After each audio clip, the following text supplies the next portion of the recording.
आप सभी का स्वागत है हिंदी नोवेल स्टोरी एक्सप्लेनर में। यहाँ पर हर एक स्टोरी आपको मैजिक सिस्टम रोमांस की एक जादुई सफर पे ले जाएगी। इस स्टोरी का सारा चरित्र स्थान घटना सब कुछ काल्पनिक है। इसे वास्तविकता से जोड़ने का प्रयास ना करें। चलिए स्टोरी की तरफ आगे बढ़ते हैं। अध्याय 151। लक्ष्मी रानी ने जब यह आवाज सुनी तो उसका चेहरा तुरंत पीला पड़ गया। उसने सोचा भी नहीं था कि कोई परिवार उन्हें इतनी जल्दी ढूंढ लेगा। कोई परिवार डैनिक्सू टाउन में अधिपति परिवार नहीं था, इसलिए नहीं कि वे कमजोर थे, बल्कि सिर्फ इसलिए कि उन्हें डैनिक्सू टाउन के अन्य परिवारों की परवाह नहीं थी, क्योंकि वे पूरी तरह से अलग स्तर पर थे। यदि अर्जुन कोर्ट टावर में प्रकट नहीं होता और कोई परिवार को नुकसान नहीं पहुंचाता, तो कोई परिवार और भी अधिक मजबूत होता। अर्जुन की बात की वजह से ही कोई परिवार का वर्तमान मुखिया गुस्से में था। इसलिए अगर इस समय कोई भी परिवार से खिलवाड़ करता तो कोई परिवार बदला लेने के लिए पूरी ताकत लगा देता। लक्ष्मी रानी ने आवाज के स्रोत की ओर देखा। भीड़ को देखकर उनके चेहरे पर डर का भाव आ गया। यद्यपि अरुण शक्तिशाली था, फिर भी वह कोई परिवार के इतने सारे साधकों का सामना करने पर बिना किसी नुकसान के बचकर नहीं निकल सकता था। 20 से ज्यादा लोग दूर से उड़कर आए।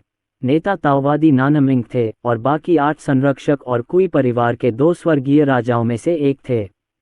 क्या तुम्हें सचमुच लगता है कि तुम कुई परिवार को नाराज कर सकते हो? ताओवादी नानमिंग आसपास का जायजा लेते हुए सोच में पड़ गया। कुछ देर पहले अर्जुन ने आकर परिवार के युवा गुरु को मार डाला था और आज किसी और ने कुई परिवार के एक और शिष्य को मारने की हिम्मत की है। आज इस व्यक्ति को मरना ही होगा। कोई परिवार को अपनी गरिमा वापस लेनी होगी। कोई परिवार सचमुच बदकिस्मत था। 1 महीने पहले अर्जुन आया था और उसने कोई परिवार के युवा गुरु और कोई वंश के कई शिष्यों को मार डाला था। यहाँ तक कि कोई परिवार के 4 सेनापति भी अर्जुन के हाथों मारे गए थे। अंत में अर्जुन भाग गया और कोई परिवार की प्रतिष्ठा धूमिल हो गई। पूरा परिवार पागल हो गया। जो कोई भी कोई परिवार के किसी शिष्य के सिर के एक बाल को भी नुकसान पहुंचाने की हिम्मत करता, उसे पूरा कोई परिवार घेर लेता। यहाँ तक कि कीमिया गुरु मोनोहोर ने भी कोई परिवार की खातिर कोई यौन को नहीं मारा। हालांकि आज एक और व्यक्ति आया और उसने वास्तव में कोई यौन को पीट पीट कर मार डाला। ये बात बर्दाश्त नहीं की जा सकती। तुरंत ही परिवार ने दाओवादी नानमिंग को संगठित किया, जिन्होंने अपराधी से निपटने के लिए विशेषज्ञों के एक समूह का नेतृत्व किया। हालांकि कोई परिवार एक रसायन विद्या परिवार था, फिर भी परिवार में उनकी कई भूमिकाएं थीं। उनके 36 दूत, 16 संरक्षक और 4 स्वर्गीय राजा थे, जो युवा पीढ़ी, मध्यम आयु वर्ग की पीढ़ी और वृद्ध पीढ़ी से बने थे। कोई परिवार में केवल मध्यस्तरीय दाओयुआन क्षेत्र के विशेषज्ञ ही दूत बन सकते थे। संरक्षक और भी अधिक शक्तिशाली थे और उन्हें आमतौर पर दाओयुआन क्षेत्र के अंतिम चरण तक पहुंचना पड़ता था।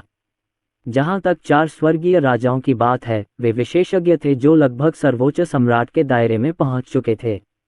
दानिक्सू कस्बे में, जहां हर कोई मुख्य रूप से कीमिया पर ध्यान केंद्रित करता था, ऐसी व्यवस्था को मजबूत माना जाता था। ताओवादी नानमिंग ने अपनी घोड़े की पूंछ जैसी मूंछें लहराईं और अनगिनत बालों की लंटें आसमान में उड़ गईं। बालों की हर लट भड़की हुई लपटों से ढकी हुई थी और सूरज जैसी झुलसाने वाली रोशनी छोड़ रही थी। उसकी अत्याचारी प्रकृति ने आसपास के लोगों को सदमे में डाल दिया। फिर उसने घोड़े की पूंछ को नीचे घुमाया और भड़की हुई लपटें येशितियान की ओर टूट पड़ीं। आज उसे अपनी पूरी शक्ति का उपयोग उन लोगों को मारने के लिए करना था जिन्होंने कोई परिवार को भड़काने की हिम्मत की थी। अन्यथा भविष्य में कोई भी कोई परिवार को गंभीरता से नहीं लेगा।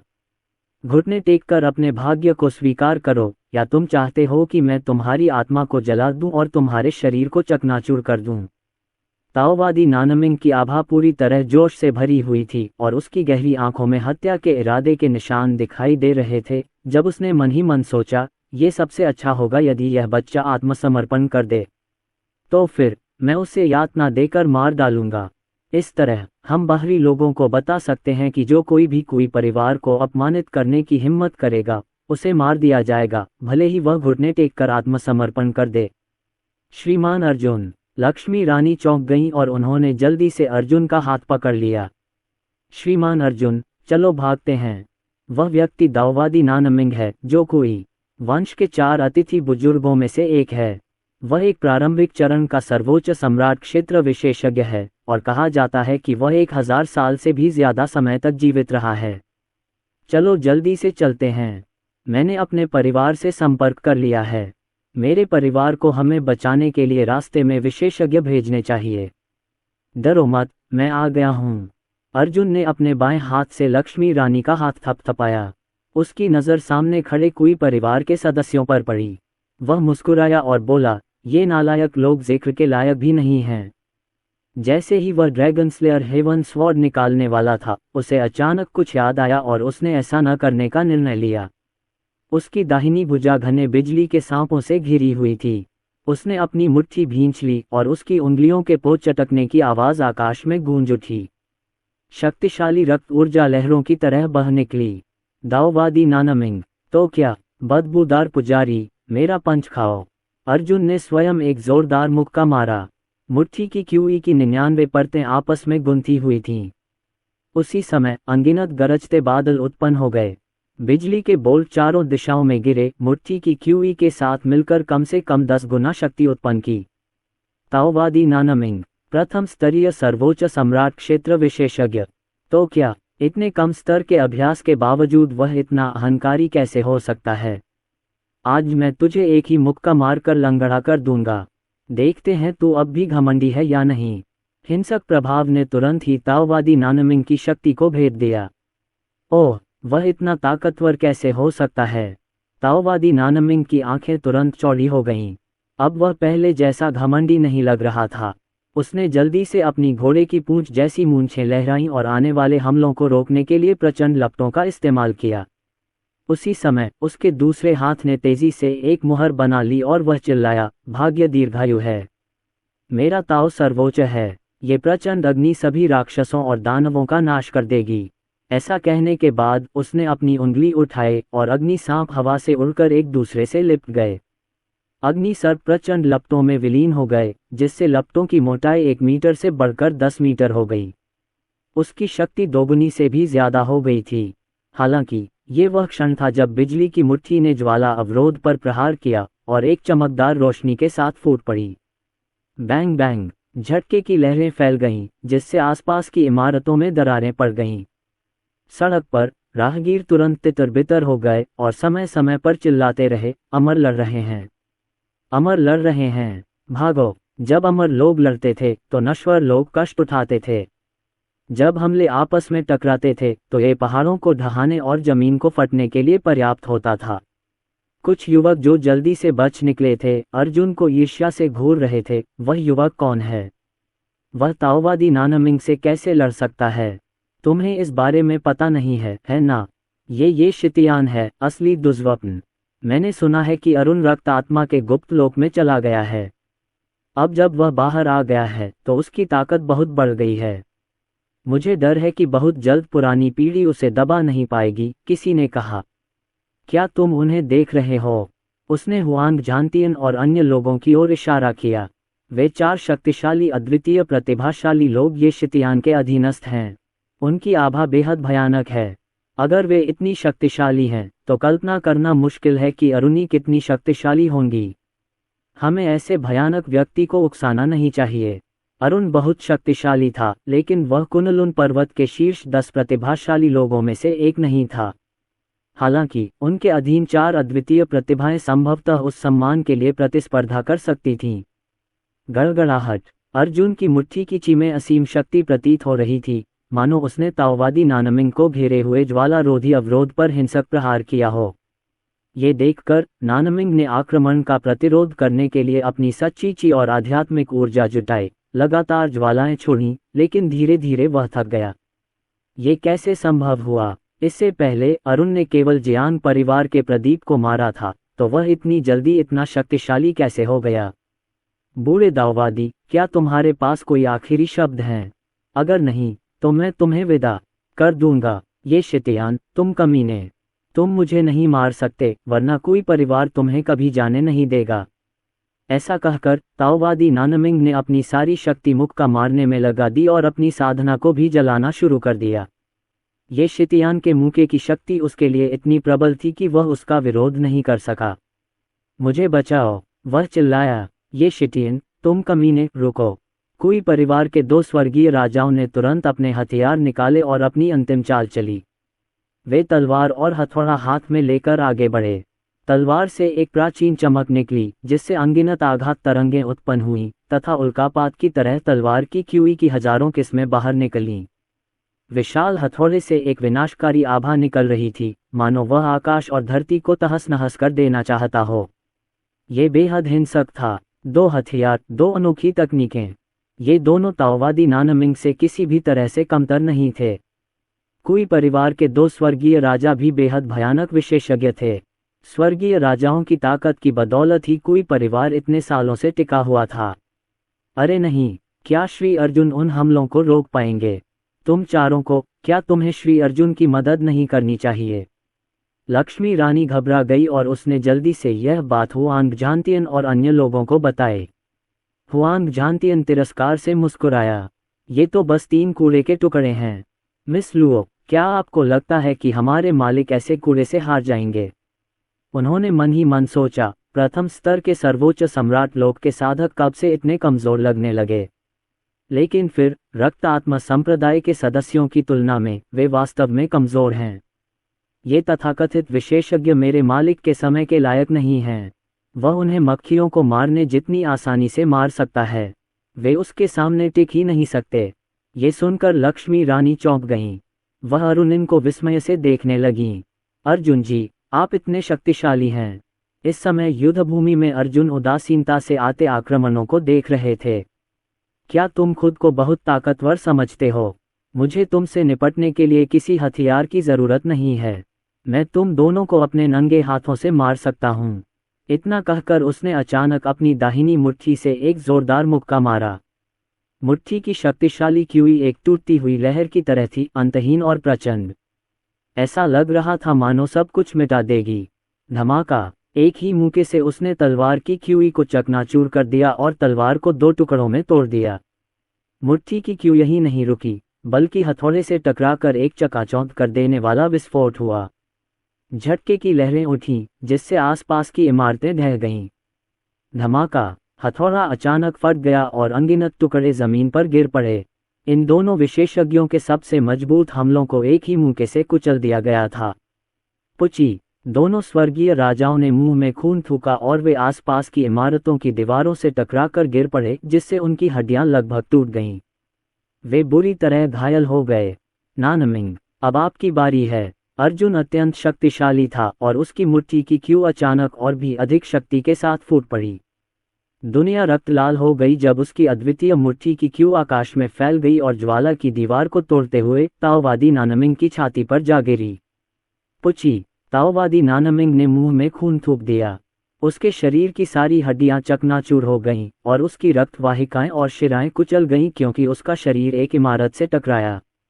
इमारत में मौजूद लोग जल्दी से बाहर निकल आए और ताओवादी नानमिंग को भयभीत होकर देखने लगे। फिर उन्होंने अर्जुन की ओर देखा, जो धीरे धीरे उनकी ओर बढ़ रहा था, और सदमे, भय और विस्मय के कारण कुछ भी कह नहीं पाए। ताओवादी नानमिंग, वह कुई परिवार के सबसे शक्तिशाली अतिथि बुजुर्गों में से एक थे, लेकिन उन्हें इस युवक ने पीट पीट कर मार डाला। ये युवक कौन था? कुई परिवार का एक संरक्षक शीघ्रता से इमारत के खंडहरों में पहुंचा और ताओवादी नानमिंग को बाहर ले गया। उसने करीब से देखा और चौंक गया, चिल्लाया, ताओवादी नानमिंग मर चुका है। वाह! सभी लोग अर्जुन की ओर आश्चर्य, श्रद्धा और भय से भरी नजरों से देख रहे थे। कुई परिवार के 5 अतिथि बुजुर्गों में से एक की ऐसे ही मृत्यु हो गई। पिछले 1000 वर्षों में कुई परिवार के साथ ऐसी बड़ी त्रासदी कभी नहीं घटी। अनगिनत लोग बातें कर रहे थे और कुछ दाओयुआन क्षेत्र विशेषज्ञ भी अटकलें लगा रहे थे। कुई परिवार को शायद एक भयंकर आपदा का सामना करना पड़ेगा। अर्जुन ने कुई परिवार के युवा स्वामी को मार डाला। अब अरुण ने कुई कबीले के एक अतिथि बुजुर्ग को मार डाला है। हे भगवान, कुई परिवार संकट में है। अर्जुन, ये शिटियन, उन दोनों का उपनाम ये है।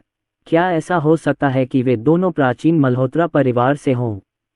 16 दूत, 8 संरक्षक और कुई परिवार के 2 स्वर्गीय राजा अभी भी अचंभित थे। ताओवादी नानमिंग की मृत्यु हो गई। अरुण ने उसे एक ही मुक्का से मार डाला। श्री अर्जुन वास्तव में बहुत मजबूत हैं। लक्ष्मी रानी बेहद उत्साहित थीं। मिस्टर अर्जुन, आप कमाल हैं, उन्होंने हाथ हिलाते हुए कहा। इसमें कोई आश्चर्य की बात नहीं थी कि कुनलुन पर्वत के शीर्ष 10 प्रतिभाशाली लोगों की उपाधि को देखकर उन्हें बहुत बुरा लगा।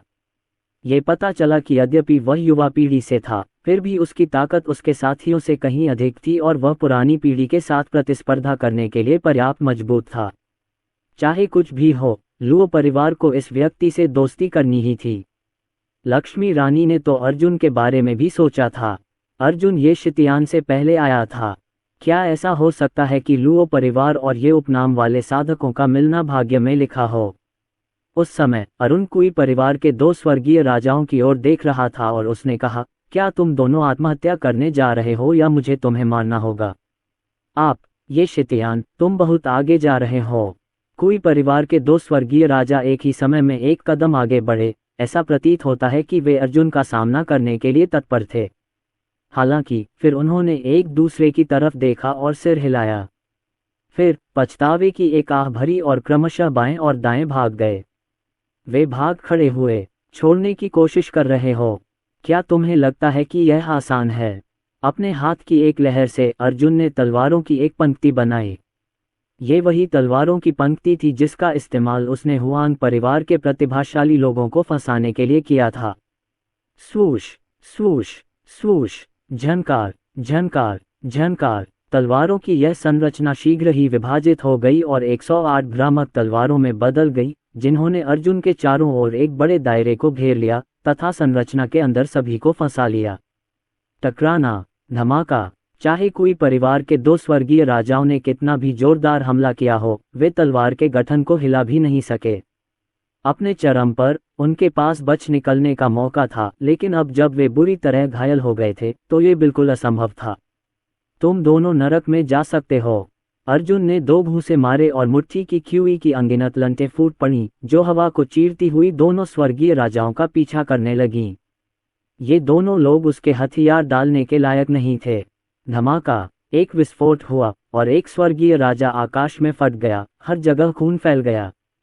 धमाका, दूसरे स्वर्गीय राजा को भी पीट पीट कर लहूलुहान कर दिया गया। कुई परिवार के 2 स्वर्गीय राजा मर चुके थे। अर्जुन धीरे से जमीन पर उतरा। उसने लक्ष्मी रानी की तरफ देखा और मुस्कुराया। मैंने कहा था कि मैं उन्हें नष्ट कर दूंगा, सो मैंने कर दिया। अर्जुन जी, मैं बहुत प्रभावित हूँ। लक्ष्मी रानी जल्दी से आगे बढ़ी और थोड़ा झुककर प्रणाम किया। अर्जुन जी, मैंने सुना है कि आपका ठिकाना और आपकी तकनीकें रहस्यमयी हैं, लेकिन आपकी ताकत बहुत ज्यादा नहीं थी। लेकिन लगता है कि मैंने जो सुना है वह पूरी तरह से गलत है। अपनी ताकत से आप युवा पीढ़ी पर छा सकते हैं। वैसे मैं एक युवा प्रतिभाशाली व्यक्ति को भी जानता हूँ। उसका नाम अर्जुन है। अगर तुम्हें मिलने का मौका मिले तो जरूर मुकाबला करना। अर्जुन में अपार क्षमता है और उसमें कीमियागिरी में भी अद्भुत प्रतिभा है। उसे इस कीमियागिरी सम्मेलन में आना चाहिए। जब समय आएगा मैं उसे तुमसे मिलवा दूंगा। तुम दोनों जरूर अच्छे दोस्त बन जाओगे। अर्जुन के होठों पर मुस्कान आ गई जब उसने सोचा, मुझसे परिचय कराओ। ये लड़की अभी भी इतनी अनियंत्रित थी। वह मुस्कुराया और 16 दूतों और 8 संरक्षकों की ओर देखते हुए कहा, किसी को भी जीवित मत छोड़ना। इन लोगों ने उसे मार डालने का इरादा किया था, इसलिए स्वाभाविक रूप से अर्जुन ने उन्हें जीवित नहीं छोड़ा। इससे भी महत्वपूर्ण बात यह थी कि कोई परिवार रक्त आत्मा संप्रदाय से जुड़ा था। चाहे कुछ भी हो, उन्हें मारना ही था। हाँ मास्टर, हुआंग झांतियन और अन्य लोगों ने तुरंत जवाब दिया और हमला कर दिया। 9वें स्तर के दाओयुआन क्षेत्र के इन विशेषज्ञों ने तुरंत 24 ठिकानों पर हमला बोल दिया। नतीजा वैसा ही हुआ जैसा सभी को उम्मीद थी। हुआंग झांतियन और अन्य ने कुई परिवार की सेनाओं को दबा दिया। वाह, रक्त लाल प्रकाश फूट पड़ा और एक कुई परिवार संरक्षक युद्ध में मारा गया। टकराना, अन्य 3 कुई परिवार के दूतों की मौके पर ही मृत्यु हो गई। कुई परिवार की सेनाएं हुआंग झांतियन और अन्य को रोकने में असमर्थ रहीं और जल्द ही उन्हें प्रतिकूल स्थिति में धकेल दिया गया तथा धीरे धीरे पीछे हटना पड़ा। दूसरी ओर डेनिक्सू टाउन के लोग इस दृश्य को बड़े चाव से देख रहे थे। लक्ष्मी रानी चौंक गईं और उन्होंने पूछा, श्री अर्जुन, क्या आपके चारों अधीनस्थ सभी 9वें स्तर के दाओयुआन क्षेत्र के विशेषज्ञ हैं? लेकिन वे बहुत जवान दिखते हैं। वे सिर्फ 20 साल के हैं, फिर भी वे इतने मजबूत हैं।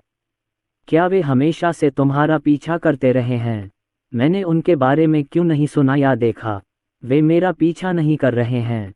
अर्जुन ने सिर हिलाया। वे सिर्फ मेरे नौकर हैं, इसलिए उनका कोई खास महत्व नहीं है। उसकी वर्तमान शक्ति के साथ 9वें स्तर के दाओयुआन क्षेत्र के साधक कमजोर और बेकार थे।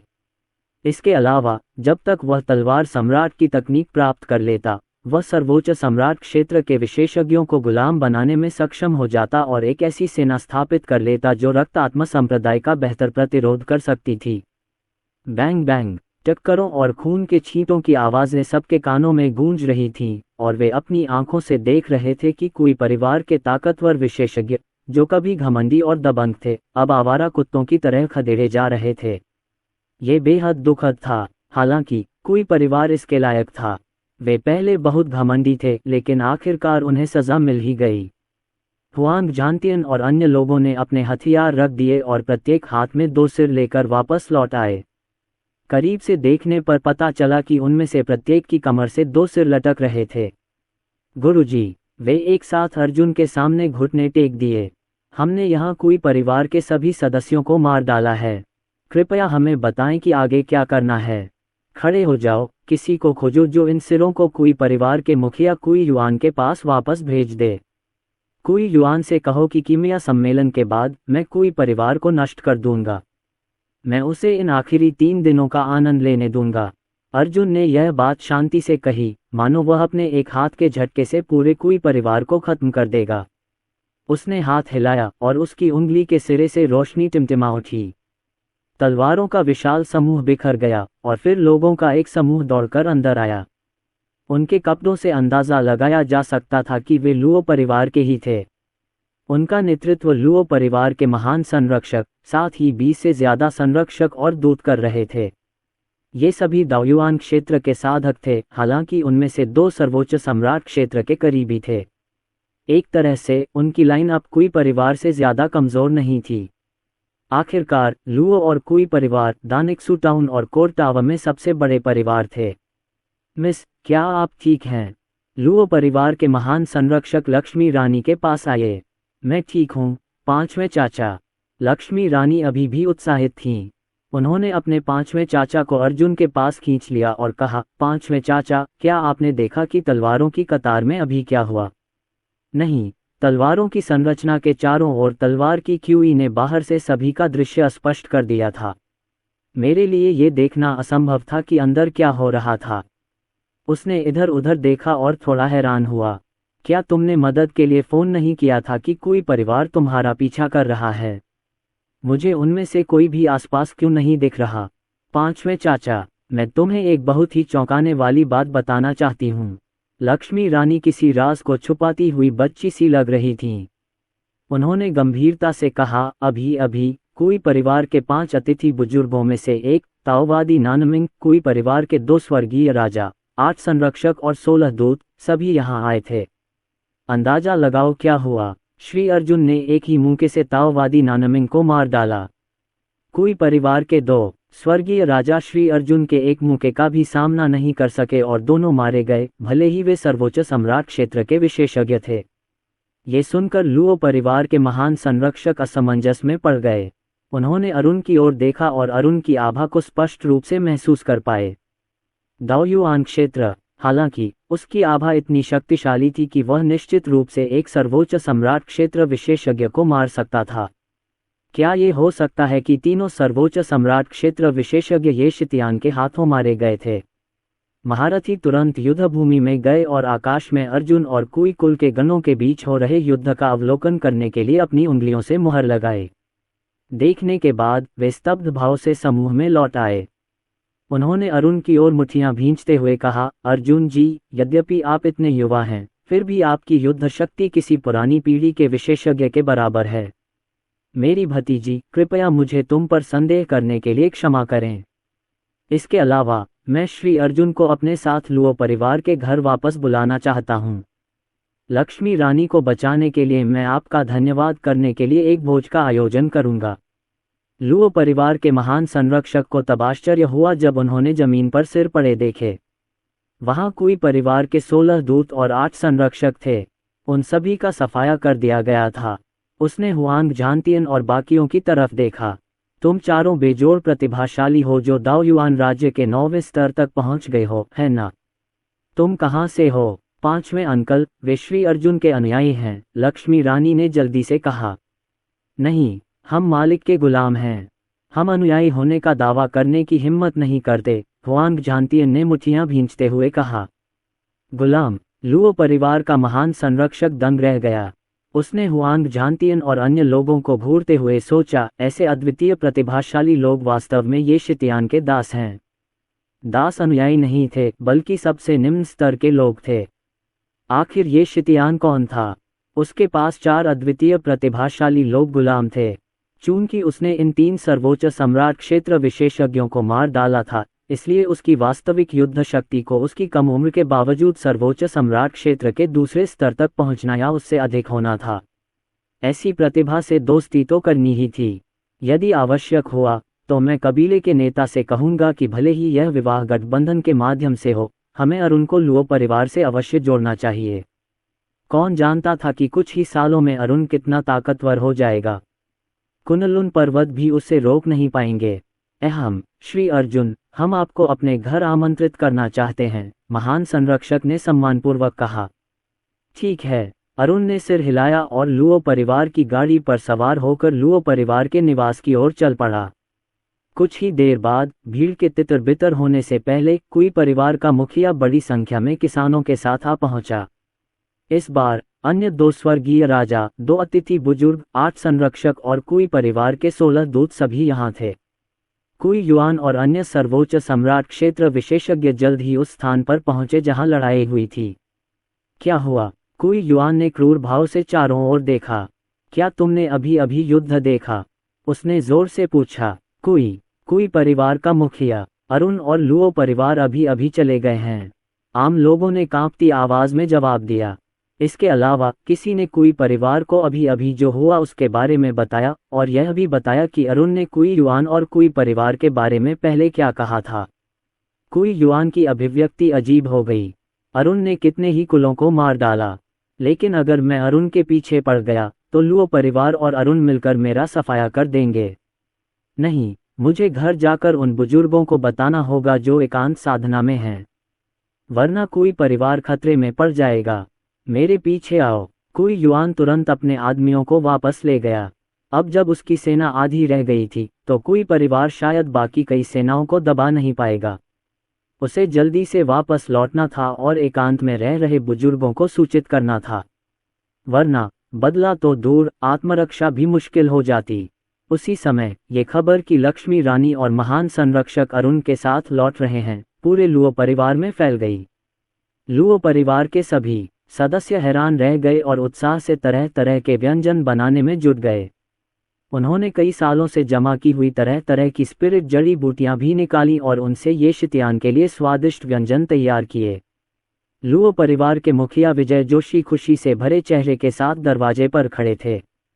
उसने अपने हाथ में रखे स्पिरिट स्टोन से खेला और उत्साह से बोला, वाह वाह, इस बार लिटिल याओ आखिरकार एक बहुत ही अच्छे नौजवान को वापस ले आया।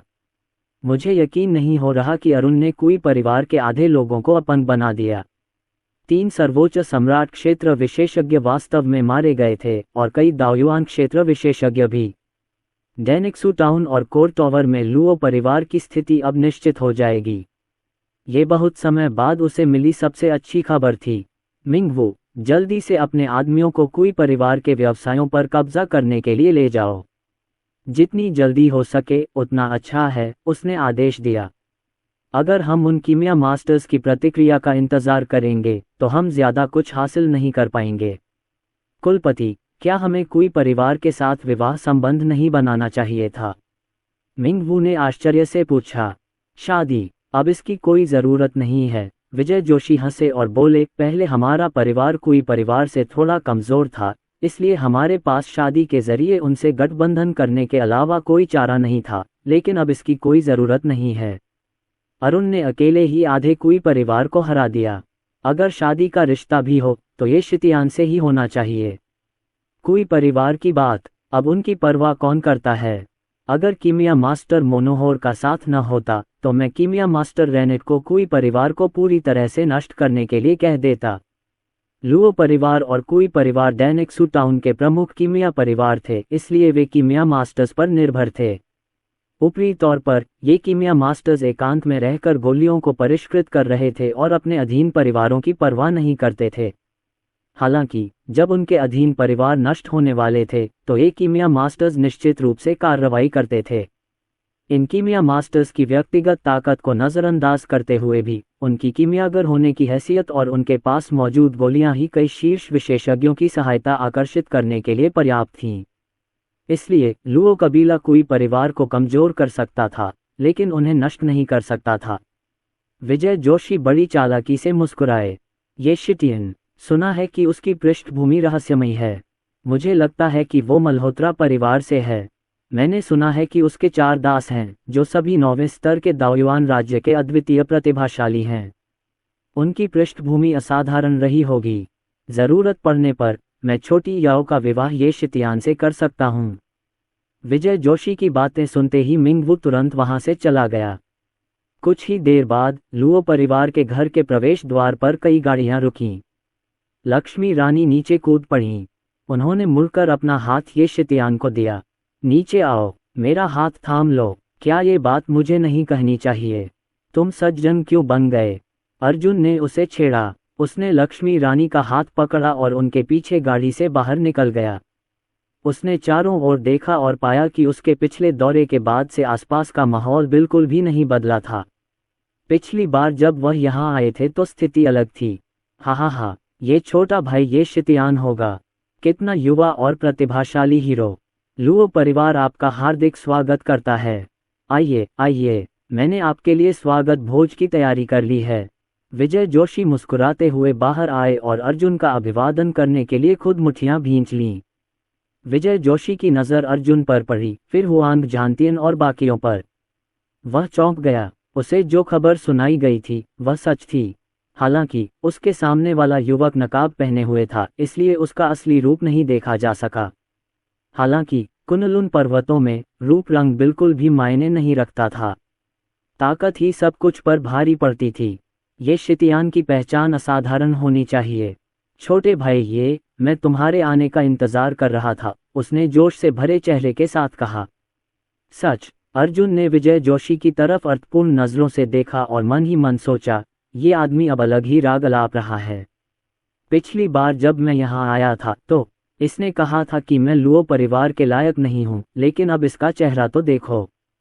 कृपया अंदर आइए, हमारे परिवार के कई बुजुर्ग आपका स्वागत करने आए हैं। विजय जोशी ने लक्ष्मी रानी और अरुण का निवास में स्वागत किया। निवास के रास्ते के दोनों ओर युवा से लेकर वृद्ध तक लोग भरे हुए थे। परिवार के मुखिया की ही पीढ़ी के लोग थे और उनमें से प्रत्येक का आभामंडल असाधारण था। उनमें कई सर्वोच्च सम्राट क्षेत्र के विशेषज्ञ भी थे। चलते हुए उन्होंने बताया, हमने सुना है कि आपने अकेले ही कोई परिवार के आधे लोगों को हरा दिया है और हम सब आपसे मिलना चाहते हैं। यह एल्डर वयू है। ये तीसरा बुजुर्ग है, एक आधा कदम सर्वोच्च सम्राट क्षेत्र विशेषज्ञ। ये लिटिल याओ का 5वां चाचा है जो 8वें स्तर का दाओयुआन क्षेत्र विशेषज्ञ है। यह विजय जोशी ने एक एक करके अपने परिवार के सदस्यों को अरुण से मिलवाया। यह उत्साह बिल्कुल वैसा ही था जैसे कोई अमीर दामाद घर में दाखिल हो रहा हो और होने वाला ससुर उत्साह से अपने परिवार वालों का परिचय दे रहा हो।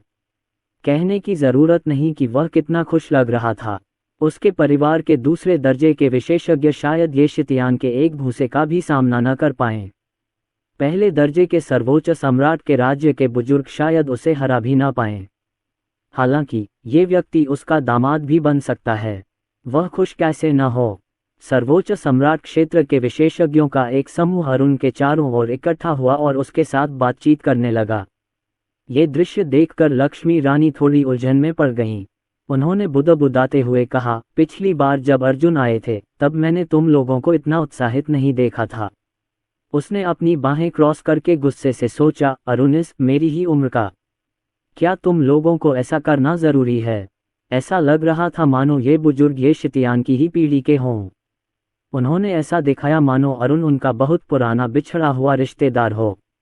कितना बनावटी उत्साह, नकली।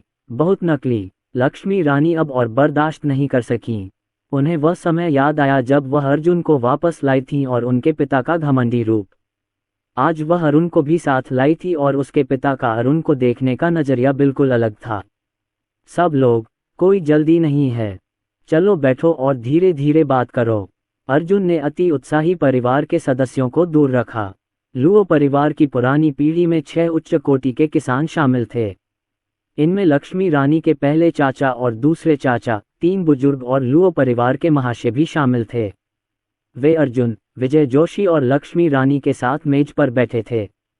अन्य मेजों पर अन्य बुजुर्ग, अभिभावक और अन्य विशेषज्ञ मौजूद थे। वे सभी दाओयुआन राज्य के साधक थे और उनकी संख्या 30 से ज्यादा थी। साथ ही लुओ परिवार की युवा पीढ़ी के कुछ सदस्य भी थे, जो संत राज्य से लेकर मूल राजा राज्य तक के थे। संक्षेप में, लुओ परिवार ने अर्जुन का स्वागत करने के लिए पूरी ताकत से सभी को बाहर बुलाया था। छोटे भाई, ये आपकी साधना और शक्ति आपको युवा पीढ़ी के लिए एक आदर्श बनाती है। विजय जोशी ने बीच बीच में हुआंग झांतियन और मेज पर खड़े दूसरे लोगों पर नजर डाली। उन्होंने मुस्कुराते हुए कहा, ये चारों भी बेजोड़ प्रतिभाशाली हैं। अपनी प्रतिभा और साधना के स्तर के हिसाब से लुओ परिवार के शिष्य इनसे कमतर हैं। क्यों न हम इन्हें साथ बैठकर खाने पीने का मौका दें? तुम्हारा क्या विचार है? छोटे भाई, ये कोई ज़रूरत नहीं है। नौकर होने के नाते जब मालिक खा पी रहे हों तो हमें बैठना नहीं चाहिए, हुआंग झांतियन ने जल्दी से कहा। लुओ परिवार, कृपया हमारे लिए चीज़ें मुश्किल न बनाएं। हम नौकरों को तो खड़ा रहना ही पड़ता है। उसने सम्मानपूर्वक अपनी मुट्ठियां भींच लीं। तभी हुआंग झांतियन, हुआंग वुकियांग, वान्यान पोजुन और अन्य लोग भोज कक्ष के चारों ओर खड़े हो गए। उनके शरीर से 9वें स्तर के दाओयुआन क्षेत्र की आभाएं निकल आईं और उन्होंने लुओ परिवार के अन्य सदस्यों को गरिमापूर्ण दृष्टि से देखा। वे किसी भी पल लड़ने को तैयार लग रहे थे। अगर अरुण आदेश दे तो उनमें से हर एक लुओ परिवार के शीर्षस्थ विशेषज्ञों से भिड़ जाएगा। उनके व्यवहार ने लुओ परिवार की युवा पीढ़ी को चौंका दिया और उन्हें असहज महसूस कराया।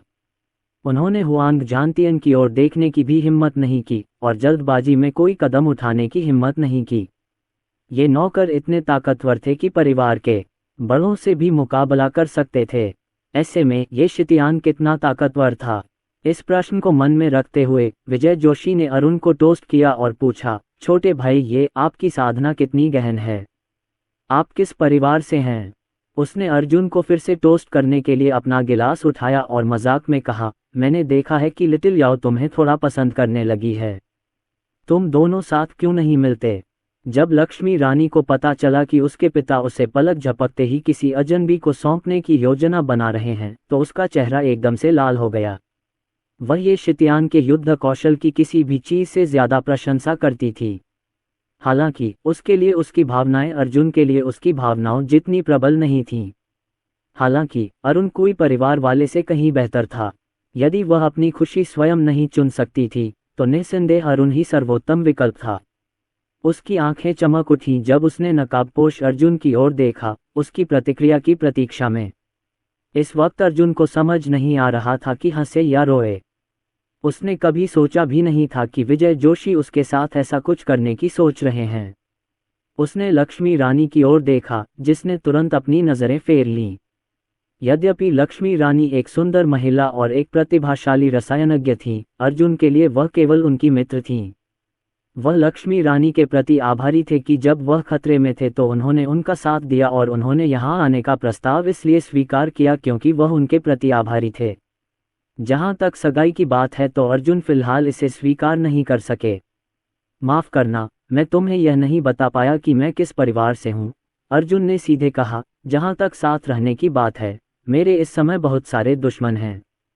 इससे लक्ष्मी रानी को ही नुकसान होगा। वैसे भी मुझे अकेले रहने की आदत है। उम्मीद है तुम समझ सकोगी। उनके शब्द अप्रत्यक्ष अस्वीकृति थे।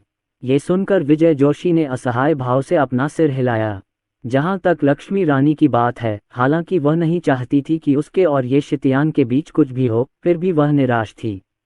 विजय जोशी ये शितियान को छोड़ना नहीं चाहते थे, लेकिन जैसे ही वह बोलने वाले थे, लक्ष्मी रानी ने उन्हें बीच में ही टोक दिया। पिताजी, अर्जुन जी सही कह रहे हैं। चलो इस बात को यहीं छोड़ देते हैं। मुझे उम्मीद है कि पिताजी मुझे अपनी शादी खुद चुनने देंगे। लक्ष्मी रानी का स्वर थोड़ा कठोर था क्योंकि वह लुओ परिवार के गठबंधनों और राजनीतिक पैंतरेबाजी का साधन नहीं बनना चाहती थीं। विजय जोशी को उम्मीद नहीं थी कि उनकी बेटी ऐसा जवाब देगी। उन्होंने नाराज होकर ठंडे स्वर में कहा, लक्ष्मी रानी, ऐसा मत सोचो कि मुझे नहीं पता कि तुम क्या सोच रही हो। क्या तुम अब भी अर्जुन के बारे में सोच रही हो? अर्जुन वाकई बहुत ताकतवर और प्रतिभाशाली है, लेकिन क्या तुम्हें उसके और मिस्टर जोशी के बीच हुई शर्त के बारे में पता है? वह कितना भी प्रतिभाशाली क्यों न हो, मरेगा जरूर। अभी हार मान लो। विजय जोशी के लिए अर्जुन दोस्ती और दोस्ती के लायक थे। उन्हें उस समय अपने रवैये पर पछतावा भी हुआ था। हालांकि अब जब उसने ये शितियान को देखा तो उसे पता था कि उसे क्या करना चाहिए। अर्जुन से 100 गुना अधिक महत्वपूर्ण था। अर्जुन चाहे कितना भी प्रतिभाशाली क्यों न हो, वह 100 वर्षों के भीतर सर्वोच्च सम्राट के दायरे तक नहीं पहुंच पाएगा, जबकि अरुण एक ऐसा अस्तित्व था जो संभवतः कुनलुन पर्वत की चोटी तक पहुंच सकता था। लुओ परिवार को हर कीमत पर उसका पक्ष जीतने की कोशिश करनी थी। पिता की बातें सुनकर लक्ष्मी रानी की आंखें गुस्से से भर आईं और उसने पलटकर कहा, पिताजी, यह मत भूलिए कि अर्जुन ने दानिक्सु कस्बे में क्या किया था। अगर अर्जुन न होता तो क्या आपको लगता है कि आप अभी भी यहाँ खड़े होते? तुम्हारे जैसा व्यक्ति जो शक्तिशाली लोगों की चापलूसी करता है, एक दिन पूरे लुओ परिवार को नष्ट कर देगा। आप। विजय जोशी का चेहरा पूरी तरह से काला पड़ गया और उन्होंने लक्ष्मी रानी को थप्पड़ मारने के लिए अपना हाथ भी बढ़ाया। उसकी हथेली लक्ष्मी रानी को छूने ही वाली थी कि एक अदृश्य ऊर्जा तरंग ने उसे रोक दिया। अरुण पहले से ही लक्ष्मी रानी के सामने खड़ा था। तुम दोनों को आगे बढ़ने की जरूरत नहीं है। अर्जुन ने वहां मौजूद सभी लोगों पर नजर डाली। अर्जुन मेरा छोटा भाई है। वह जल्द ही दानिक्सु टाउन आने वाला है। क्या? विजय जोशी के चेहरे पर तुरंत भाव जम गए। वह तो इस पर विश्वास ही नहीं कर सका। उसने कांपती हुई आवाज में कहा, श्रीमान अर्जुन, ऐसा नहीं हो सकता। उस नटखट अर्जुन का साधना स्तर बहुत कमजोर है। उस समय वह केवल एक संत लोक का साधक था। वह आपका छोटा भाई कैसे हो सकता है? लक्ष्मी रानी की आंखें चमक उठीं और उन्होंने जल्दी से पूछा, मिस्टर अर्जुन, आपने कहा था कि अर्जुन आपका छोटा भाई है। क्या ये सच है? हाँ, अर्जुन ने गंभीरता का दिखावा करते हुए सिर हिलाया। तो विजय जोशी ने दुख जताया। खेद। उन्हें अर्जुन की पहचान की जांच करने और यह पता लगाने पर अफसोस हुआ कि उसका इतना शक्तिशाली वरिष्ठ भाई ये शितियान था। अरुण जैसे शक्तिशाली व्यक्ति को पोषित करने वाला गुरु असाधारण ही होगा। हो सकता है कि वह अनिकेत दास की ही पीढ़ी का हो। उन्होंने अर्जुन को वहां क्यों नहीं रुकने दिया और उन्हें अपना दामाद क्यों नहीं बनने दिया? सांस। विजय जोशी के चेहरे पर फिर से भाव आ गए। मैं समझ गया। दरअसल मुझे लगता है कि लिटिल याओ को भी तुम्हारा छोटा भाई पसंद है। मुझे समझ नहीं आ रहा कि अर्जुन कहाँ गया। उन्होंने कहा कि वह 2 दिन में कीमिया सम्मेलन के लिए कुछ औषधीय गोलियां लेने के लिए दानिक्सु टाउन आएंगे। मुझे आश्चर्य है कि इस सम्मेलन में कितने कीमिया मास्टर्स भाग लेंगे। अर्जुन ने अपना दिखावा जारी रखा। रसायन विद्या सम्मेलन ये 10 साल बाद आयोजित होने वाला था, विजय जोशी ने समझाया। हालांकि मुझे नहीं पता कि रसायन विद्या के मास्टर मोनोहोर ने कुनलुन पर्वतों के कुछ गुप्त रसायन विद्या के मास्टरों के साथ मिलकर कोई परिवार और अन्य परिवारों से समय से पहले सम्मेलन आयोजित करने का आग्रह क्यों किया। कीमिया मास्टर रानित और कीमिया मास्टर बाइवू, साथ ही हमारे लुओ परिवार के पास सहमत होने के अलावा कोई विकल्प नहीं था। कीमिया मास्टर रानीत और कीमिया मास्टर मोनोहोर के अलावा वास्तव में कुनलुन पर्वत में कुछ अन्य कीमिया मास्टर भी हैं। 3 महान परिवारों और 3 कीमिया मास्टर्स ने एक ही समय में कीमिया सम्मेलन के लिए दबाव डाला है, इसलिए शेष 2 परिवार और 2 कीमिया मास्टर्स केवल उम्मीदवारों की समस्या के कारण ही सहमत हो सकते हैं। मुझे नहीं पता क्यों, लेकिन मुझे ऐसा लग रहा है कि इस बार सम्मेलन की तारीख आगे बढ़ाने के पीछे कोई साजिश है। मूल रूप से कीमिया सम्मेलन का उपयोग कीमियागरों का चयन करने के लिए किया जाता था। उसी समय 5 कीमिया गुरु व्यक्तिगत रूप से प्रकट होंगे और प्राचीन 100 आत्मा की गोली को परिष्कृत करके सबसे कम उम्र के कीमिया गुरु और कुछ भाग लेने वाले परिवारों को पुरस्कृत करेंगे। युवा कीमियागरों की प्रतियोगिता के विजेता को 2 प्राचीन 100 स्पिरिट गोलियां मिलेंगी। प्राचीन 100 आत्मा गोलियां मूल राजा क्षेत्र के साधकों और उससे नीचे के साधकों द्वारा एक प्रमुख क्षेत्र में आगे बढ़ने के लिए उपयोग की जा सकती हैं, और मूल राजा क्षेत्र से ऊपर के साधकों के लिए यह उन्हें एक छोटे क्षेत्र में आगे बढ़ने में सक्षम बनाएगी। इसलिए प्राचीन 100 आत्मा गोलियां विशेष रूप से मूल्यवान हैं। ये सभी सामग्रियां 5 महाकुलों और 5 कीमिया गुरुओं द्वारा प्रदान की जाती हैं। 10 समूह औषधीय जड़ी बूटियां उपलब्ध करा रहे हैं। इतने सारे समूह एक साथ यह सब क्यों उपलब्ध करा रहे हैं? अर्जुन ने पूछा। विजय जोशी ने मुस्कुराते हुए समझाया, क्योंकि 5 प्राचीन 100 स्पिरिट पिल्स एक बार में परिष्कृत हो जाती हैं। युवा कीमियागर को मिलने वाली 2 पिल्स के अलावा बाकी 3 में से 2 पिल्स 5 में से 2 परिवारों को दी जाएंगी। जहां तक आखिरी बात है, ये कीमिया मास्टर्स पर निर्भर है कि वे तय करें कि इसे किसे दिया जाए। विजय जोशी के स्पष्टीकरण के बाद अर्जुन को अंततः समझ में आया कि क्या हो रहा था। पूरा कीमिया सम्मेलन न केवल युवा कीमियागरों के बीच एक प्रतियोगिता थी, बल्कि विभिन्न परिवारों के बीच भी एक प्रतियोगिता थी। यहाँ तक कि 5 कीमिया गुरुओं के बीच भी एक प्रतियोगिता थी, और प्राचीन 100 आत्मा की गोली ये देखने के लिए महत्वपूर्ण थी कि कौन सा परिवार रैंक में ऊपर उठता है। 5 कीमिया मास्टर्स के बीच प्रतियोगिता में सबसे मजबूत व्यक्ति शेष प्राचीन 100 आत्मा गोली के भाग्य का फैसला कर सकता था। प्राचीन 100 आत्मा की गोली किसी के लिए भी बहुत कीमती थी, विशेष रूप से सर्वोच्च सम्राट क्षेत्र से नीचे के लोगों के लिए। ऐसा इसलिए था क्योंकि युवा प्रतिभाओं के अलावा अन्य दाओयुआन क्षेत्र के विशेषज्ञों के लिए आगे बढ़ना बहुत मुश्किल था। कई लोग अक्सर दाओयुआन क्षेत्र में जल्दी पहुंच जाते थे, लेकिन उन्हें एक क्षेत्र में आगे बढ़ने के लिए 100 साल या यहां तक कि 200-300 साल तक इंतजार करना पड़ता था। दाओयुआन क्षेत्र में अपने स्वयं के दाव का विकास करना समझ की बहुत अधिक आवश्यकता थी। आगे बढ़ना बहुत कठिन था। हालांकि प्राचीन 100 आत्मा की गोली किसी के दाव को शीघ्रता से परिपूर्ण कर सकती है और दाओयुआन क्षेत्र के विशेषज्ञ को एक कदम आगे बढ़ने की अनुमति दे सकती है। इसके अलावा लुओ परिवार के भोज में लोगों को देखकर ही पता चल रहा था कि वहां 30 से ज्यादा दाओयुआन क्षेत्र के विशेषज्ञ मौजूद थे। उनमें से ज्यादातर बूढ़े थे जो कई सालों से दाओयुआन क्षेत्र में फंसे हुए थे और आगे नहीं बढ़ पा रहे थे। इससे पता चलता था कि प्राचीन 100 आत्मा की गोली कितनी कीमती थी। जहां तक अर्जुन, हुआंग झांतियन और अन्य लोगों की बात है, उनकी बोध क्षमता अत्यंत उच्च थी, इसलिए उन्हें अपने दांव को पूर्ण करने और सर्वोच्च सम्राट के राज्य तक पहुंचने में कोई समस्या नहीं हुई। उन्हें बस पर्याप्त समय और संसाधनों की आवश्यकता थी। हालांकि कुनलुन पर्वतों में हर 100 साल में ऐसे केवल 1 दर्जन लोग ही होते थे। मेरा छोटा भाई कीमिया सम्मेलन में भाग लेने में रुचि रखता है। मुझे पता है कि वह कीमिया में प्रतिभाशाली है, इसलिए मुझे उसकी मदद करने के लिए आपको परेशान करना होगा, मास्टर लुओ, अर्जुन ने लापरवाही से कहा। फिर उसने सबके साथ खाना खाया। खाने के दौरान तरह तरह के स्वादिष्ट व्यंजन जैसे अबालोन, जिनसेंग, विंग्स और बेली परोसे गए। कीमती स्पिरिट जड़ी बूटियों से बने ठंडे व्यंजन भी थे। ये असली कीमती व्यंजन थे। हर ठंडा व्यंजन सैकड़ों साल पुरानी स्पिरिट जड़ी बूटियों से बनाया गया था। लुओ परिवार की तरफ खुशी से भोज का आयोजन हो रहा था, जबकि दूसरी तरफ कुई परिवार पूरी तरह से गुस्से में था। कुई परिवार के हॉल में कुई युआन ने अपने सामने बैठे विशेषज्ञों को दुखी चेहरे से देखा। इस बार कुई परिवार को भारी नुकसान हुआ था। ऊपरी तौर पर कुई परिवार अब लुओ परिवार जितना शक्तिशाली नहीं रहा था। कुलपति, एक बुजुर्ग पहले ही एकांतवास से बाहर आ चुका है। क्या सचमुच सभी बुजुर्गों को बुलाने का समय आ गया है? तीसरे स्तर के दाओयुआन क्षेत्र के संरक्षक ने पूछा। हाँ, कुई युआन ने एक लंबी सांस छोड़ते हुए कहा, हमने अपने परिवार के लगभग आधे विशेषज्ञों को खो दिया है। हमारे पास उन्हें बुलाने के अलावा कोई विकल्प नहीं है। ये सभी बुजुर्ग सर्वोच्च सम्राट क्षेत्र विशेषज्ञ थे जो रक्तात्म संप्रदाय में शामिल होने के बाद जीवित बचे थे।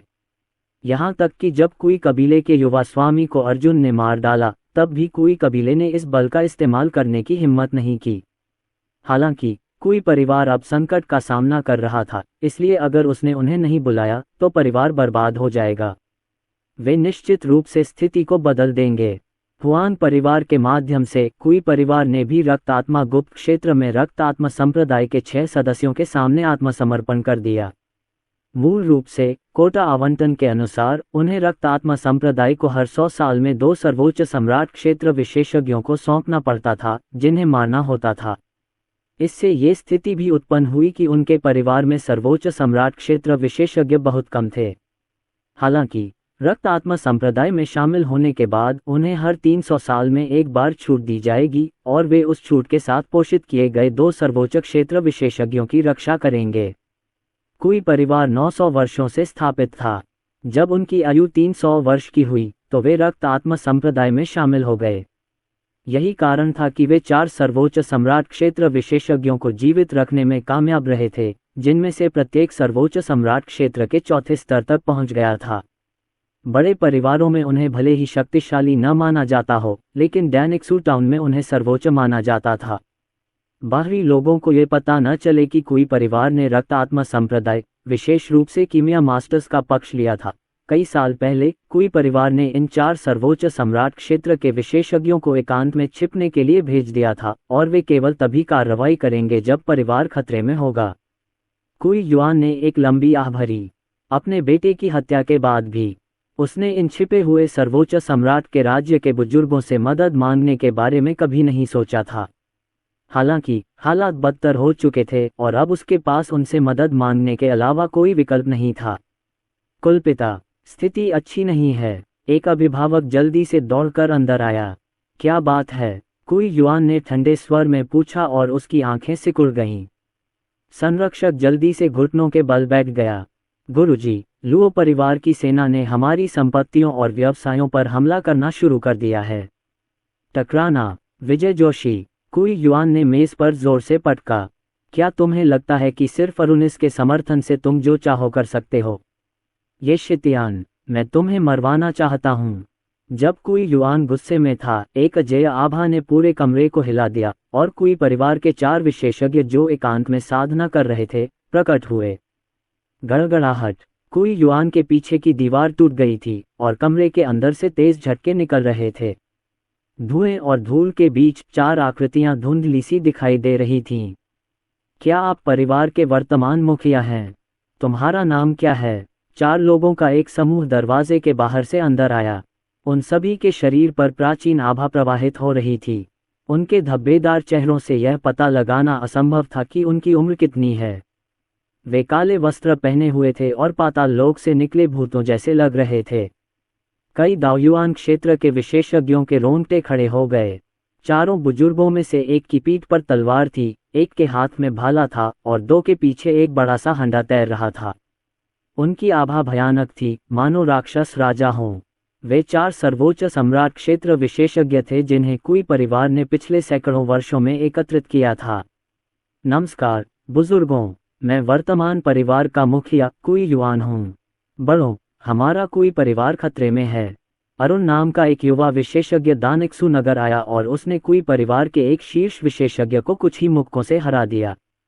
इतना ही नहीं, हमारी आधी सेना नष्ट हो गई। इसलिए मैं 4 बड़ों से कहना चाहता हूं कि वे आगे बढ़ें। हमें इस कूड़े को मारना ही होगा। पीठ पर तलवार लिए हुक्नुमा नाक वाला बुजुर्ग आगे बढ़ा। वह 4 का नेता था, कुई मिंग। उन्होंने कहा, हमें विस्तृत जानकारी दीजिए। हाँ बड़े, कुई युआन कैसे मना कर सकता था। उसने आज जो कुछ भी हुआ था सब विस्तार से बताया। इतना कहकर 4 बुजुर्ग अपनी कुर्सियों पर बैठ गए। उनकी गरिमामयी निगाहों ने कुई परिवार के आसपास के विशेषज्ञों को असहज कर दिया, मानो उन्हें 4 भूत घूर रहे हों। एल्डर कुई मिंग ने काफी देर तक सोचा। उन्होंने परिवार के मुखिया और अपने सामने बैठे बुजुर्गों की तरफ देखा और पूछा, आपने कहा था कि कीमिया सम्मेलन होने वाला है। कीमिया मास्टर मोनोहोर और बाकी सब योजना बनाने में लगे हैं। हाँ, कुई युआन ने सिर हिलाया। मैं कीमिया सम्मेलन के बाद अरुण को मार डालूंगा। कीमिया सम्मेलन 5 कीमिया गुरुओं और 5 परिवारों द्वारा संयुक्त रूप से आयोजित किया जाता है।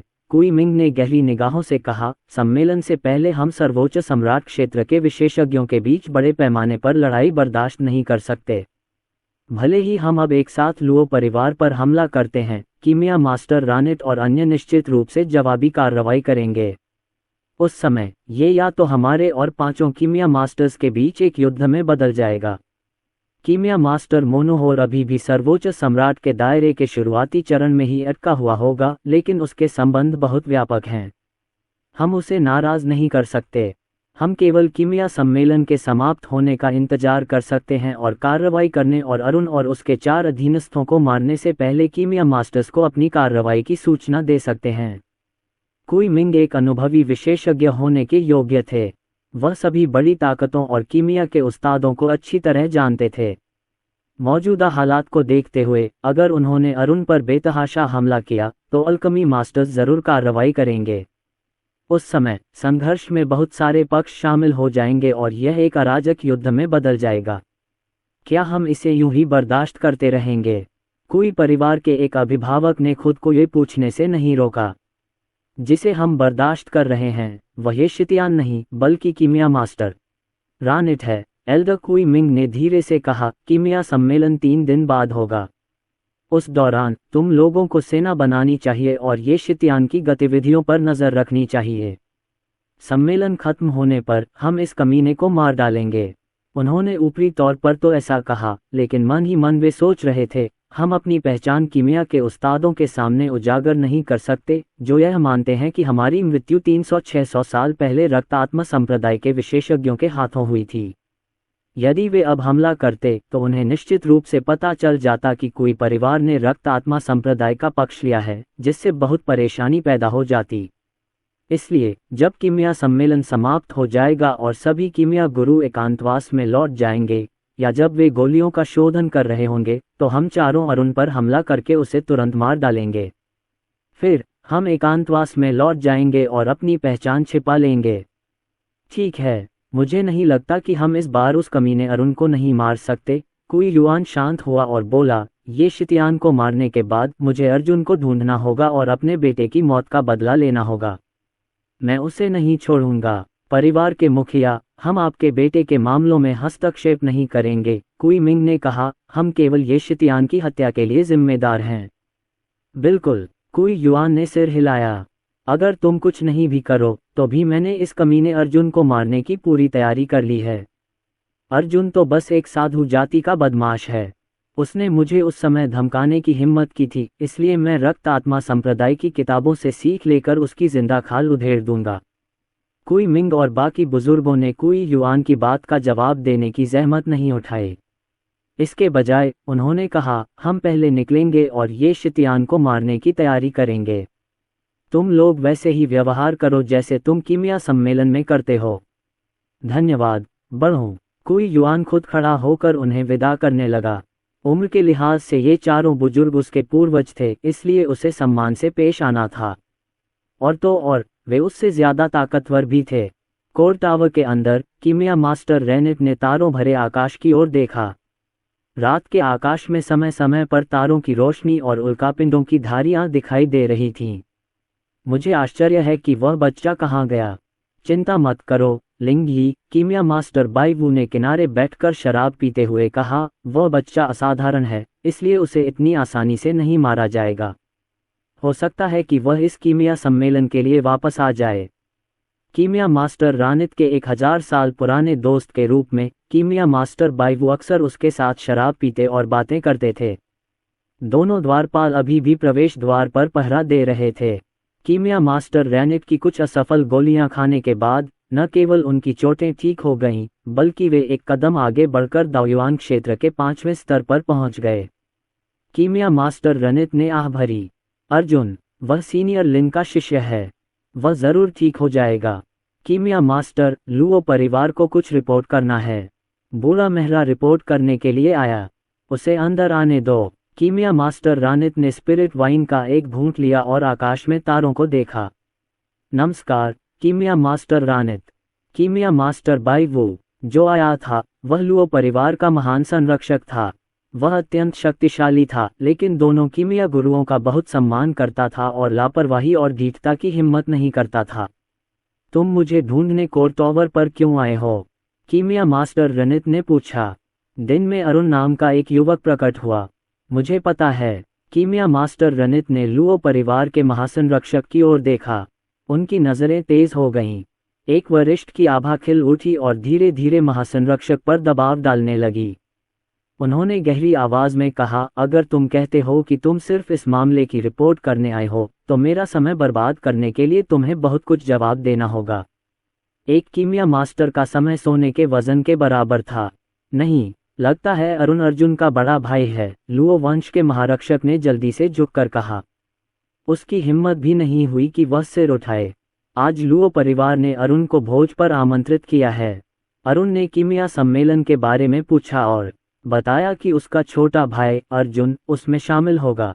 वाह, अर्जुन! कीमिया मास्टर रनित अचानक मुड़े और लुओ परिवार के महान संरक्षक को खुशी से देखा। क्या कोई ऐसा नाम वाला नहीं है? मुझे ऐसा नहीं लगता, लुओ परिवार के महान संरक्षक ने धीरे से कहा। ये शितियान के साधना स्तर और युद्ध शक्ति को देखते हुए वह झूठ नहीं बोलेगा। इसके अलावा अरुण पहले ही लुओ परिवार का निवास छोड़ चुका है। जाने से पहले वह अर्जुन का स्मृति चिन्ह पीछे छोड़ गया। इसीलिए परिवार के मुखिया ने मुझे कीमिया गुरु को सूचित करने के लिए यहाँ भेजा है। ये शब्द सुनकर कीमिया मास्टर रनित गहरी सोच में पड़ गए। जब अर्जुन 1 महीने पहले गया था, तब वह सिर्फ एक संत लोक साधक था। अब शायद वह ज्यादा से ज्यादा मूल राजा लोक तक ही पहुंचा होगा। क्या उसे सचमुच भरोसा है कि वह कोई परिवार के विशेषज्ञों का सामना कर सकता है? ठीक है, अरुण उसका बड़ा भाई है। इतने शक्तिशाली बड़े भाई की सुरक्षा में वह जरूर वापस आएगा। कीमिया मास्टर रनित बहुत खुश हुए।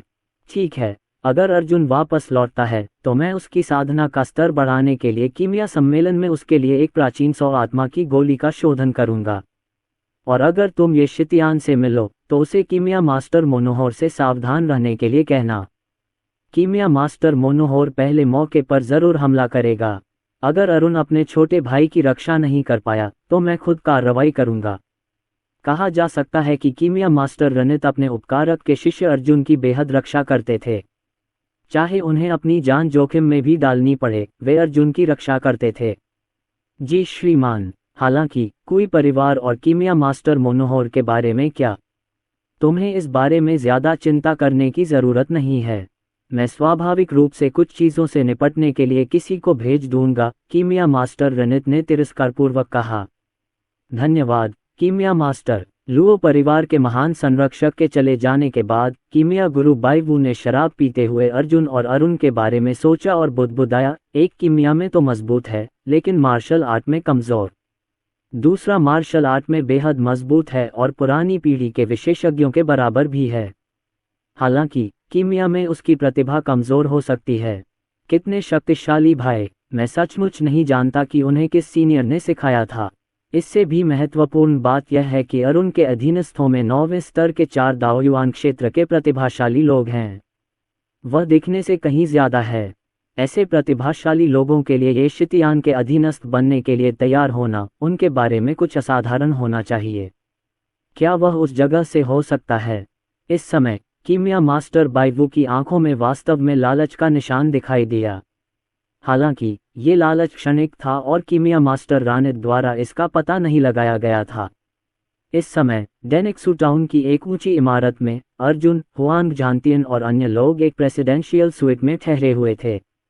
अर्जुन ने पूछा, क्या तुमने हमारे पीछे आ रहे लोगों का ध्यान रखा है? गुरुजी, सब कुछ सुलझ गया है। किसी को पता नहीं चलेगा कि हम इस इमारत में घुस आए हैं, हुआंग झांतियन ने बताया। अर्जुन ने सिर हिलाया और चुपचाप अपना मुखौटा उतार दिया और एक बार फिर अर्जुन के रूप में आ गया। साथ ही उसका आभामंडल भी राक्षसी स्वभाव से पूरी तरह बदलकर शांत हो गया। हुआंग झांतियन, वान्यान पोजुन और अन्य लोग जो कुछ उन्होंने देखा उससे पूरी तरह दंग रह गए। जब से वे रक्त आत्मा गुप्त लोक में मिले थे, उन्होंने उस युवक को कभी अपना मुखौटा उतारते नहीं देखा था। इसलिए उन्हें नहीं पता था कि अर्जुन कैसा दिखता था। हालांकि उनकी आंखों के सामने ही उन्होंने अर्जुन का चेहरा देखा। उन्होंने लुओ परिवार के घर में अर्जुन की तस्वीर देखी थी। अर्जुन उनके स्वामी से इतना मिलता जुलता क्यों था? नहीं, रुको, ये बिल्कुल वैसा ही था। गुरुजी, आप? हुआंग झांतियन ने पूछा, क्या आप वही अर्जुन हैं जिसके बारे में लुओ परिवार का मुखिया बात कर रहा था? बिल्कुल। अर्जुन ने इसे छिपाने की जहमत नहीं उठाई। आखिरकार उन चारों ने उसके साथ एक गुलामी का अनुबंध किया था। अगर उनके मन में विश्वासघात का जरा भी ख्याल आया तो उनकी आत्माएं आग में जल जाएंगी। उनके सामने अपनी पहचान उजागर करना कोई बड़ी बात नहीं थी। मैं अर्जुन हूँ, साथ ही मैं ये शितियान भी हूँ। हिस गुरुजी, चारों चौंक गए। क्या कुनलुन पर्वतों में रहने वाले लोग आपकी पहचान नहीं जानते, गुरुजी? हुआंग वुकियांग ने पूछा। अर्जुन ने सिर हिलाया और उन्हें किसी को न बताने को कहा। भविष्य में मुझे अभी भी ये शितियान की पहचान की जरूरत पड़ेगी। कीमिया सम्मेलन में तुम बस इतना कह सकते हो कि अरुण ने तुम्हें मेरे पीछे आने को कहा है। हम समझते हैं, गुरुजी। अब हमें क्या करना चाहिए? हुआंग जानतियन ने पूछा। अर्जुन की नज़र खिड़की के बाहर के नज़ारे पर टिकी थी। उसने अपने हाथ पीठ के पीछे रखे और शांति से कहा, हम 3 दिन बाद शुरू होने वाली कीमिया कॉन्फ्रेंस का इंतजार करेंगे। उसी समय एक रहस्यमय स्थान पर, यहाँ रक्त ऊर्जा व्याप्त थी और आकाश हल्का रक्त लाल था। धधकता सूरज और रक्तिम चंद्रमा एक साथ आकाश में ऊंचे दिखाई दे रहे थे। इससे भी महत्वपूर्ण बात यह है कि यहाँ आध्यात्मिक ऊर्जा अत्यंत सघन थी, कुनलुन पर्वतों से कई गुना अधिक। यहाँ साधना करना किसी भी साधक के लिए अत्यंत लाभदायक होगा। यदि अर्जुन यहाँ होते तो उन्हें निश्चित रूप से पता चलता कि यह स्थान रक्त आत्मा गुप्त क्षेत्र से बहुत मिलता जुलता है। एक अत्यंत प्राचीन इमारत के पास एक विशाल आत्मा पत्थर था जिस पर 3 शब्द उत्कीर्ण थे। रक्त आत्मा संप्रदाय। ये वह क्षेत्र था जिस पर रक्त आत्मा संप्रदाय ने लाखों वर्षों तक कब्जा किया था और यह अनगिनत रक्त आत्मा संप्रदाय विशेषज्ञों का जन्मस्थान था। इमारत की गहराई में एक भयानक संरचना थी जिसके चारों ओर कई विशेषज्ञ पालथी मारकर बैठे थे तथा स्वर्ग और पृथ्वी की आध्यात्मिक ऊर्जा को अवशोषित कर रहे थे। बीच में एक विशाल गोल पत्थर का खंभा था जिसके ऊपर एक दुबला पतला बूढ़ा आदमी बैठा था। बूढ़े व्यक्ति के बाल सफ़ेद थे और दाढ़ी बहुत लंबी थी। उसके पूरे शरीर से एक अत्यंत शक्तिशाली आभा निकल रही थी और उसके शरीर के चारों ओर अनगिनत आध्यात्मिक ताबीज थे। उसकी आंखें बंद थीं और उसकी भौहों के बीच एक लाल रोशनी थी जो तीसरी आंख जैसी थी।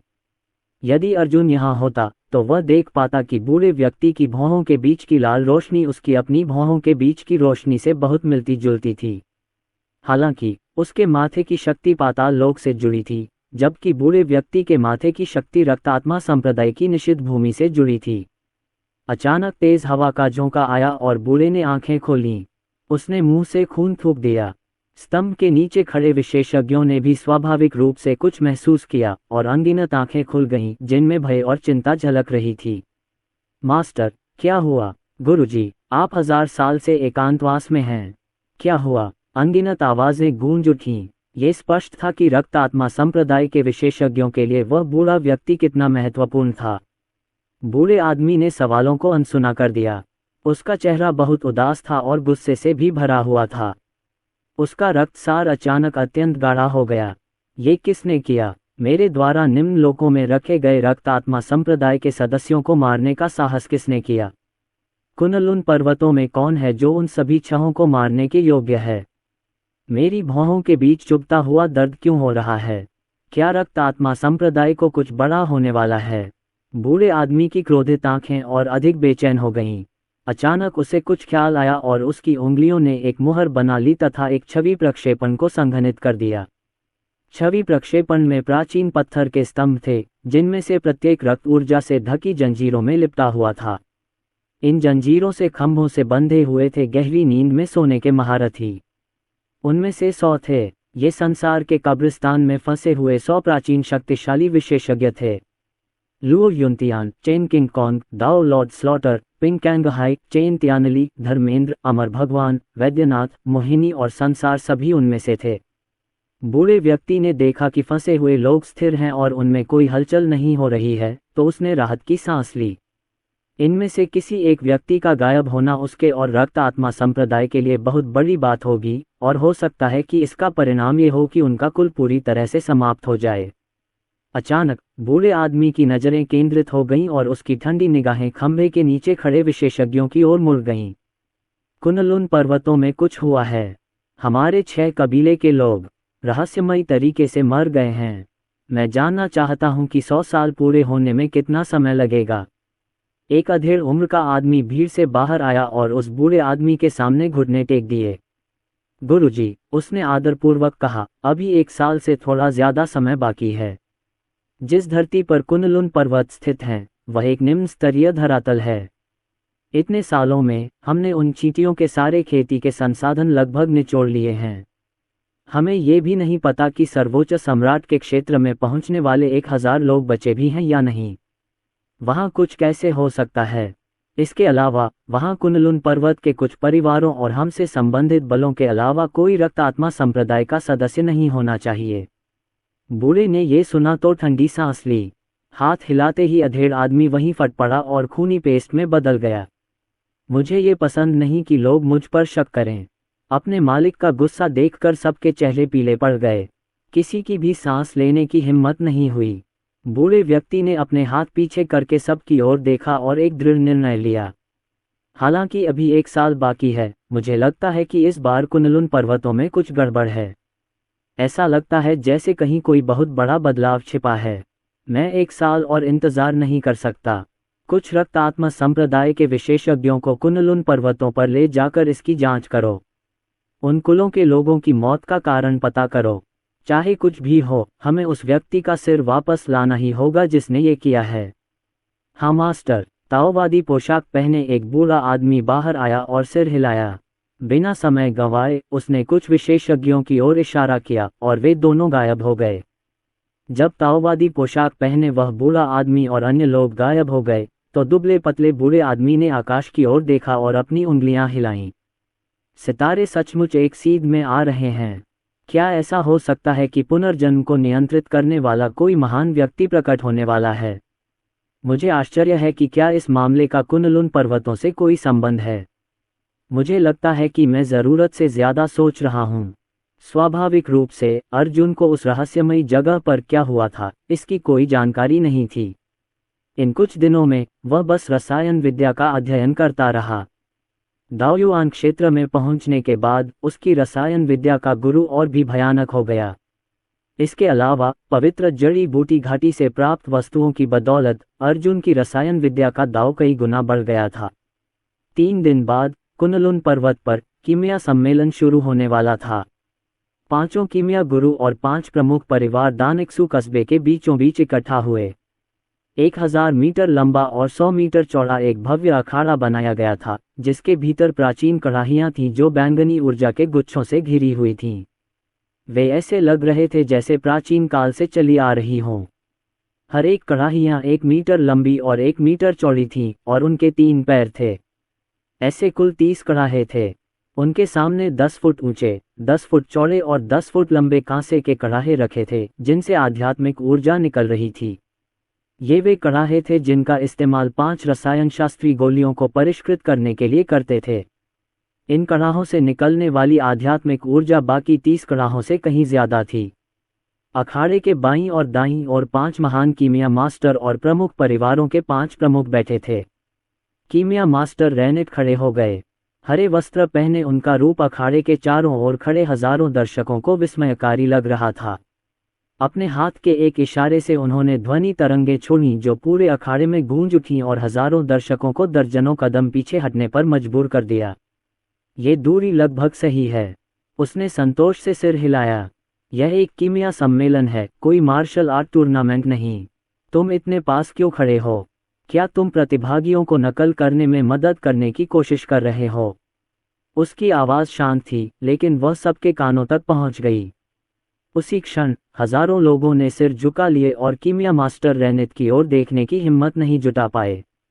वे चुपचाप कुछ कदम पीछे हट गए, जिससे एक खाली जगह बन गई। आम जनता रसायन विद्या सम्मेलन का बेसब्री से इंतजार कर रही थी, क्योंकि 5 रसायन विद्या गुरुओं द्वारा गोलियों की गुणवत्ता का मूल्यांकन करने के बाद भाग लेने वाले रसायनज्ञ उन्हें वहीं बेच देंगे। हालांकि वे युवा रसायनज्ञ थे, फिर भी उन्हें ऐसी गोलियों का शोधन करना था जो साधना को बढ़ा सकें। स्वाभाविक रूप से इससे भीड़ उत्साहित हो जाती इस कीमिया सम्मेलन के लिए, क्योंकि पिछली बार कीमिया भगवान की मूर्ति चकनाचूर हो गई थी। मैं मुख्य न्यायाधीश बनूंगा।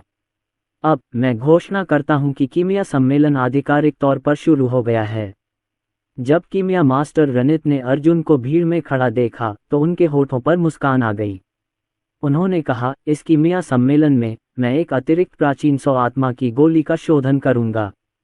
मैं भीड़ में से एक व्यक्ति को चुनकर उसे प्रदान करूंगा। क्या एक और प्राचीन 100 स्पिरिट पिल।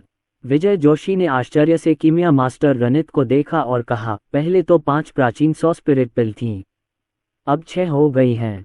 एक 5वें स्तर के मूल राजा क्षेत्र साधक सिर्फ एक गोली का सेवन करके दाओयुआन क्षेत्र विशेषज्ञ बन सकता है। 6 प्राचीन 100 आत्मा गोलियां 6 दाओयुआन क्षेत्र विशेषज्ञों को बनाने के लिए पर्याप्त थीं। रक्त आत्मा गुप्त क्षेत्र में दाओयुआन क्षेत्र के साधकों को विशेष रूप से शक्तिशाली विशेषज्ञ नहीं माना जाता था। हालांकि दानिक्सु नगर में यदि सर्वोच्च सम्राट क्षेत्र विशेषज्ञ नहीं होते तो दाओयुआन क्षेत्र के विशेषज्ञ ही निर्णय लेते थे। विशाल लुओ और कुई परिवारों के पास सैकड़ों वर्षों के संचय के बाद केवल 30 से 40 दाओयुआन क्षेत्र विशेषज्ञ ही थे।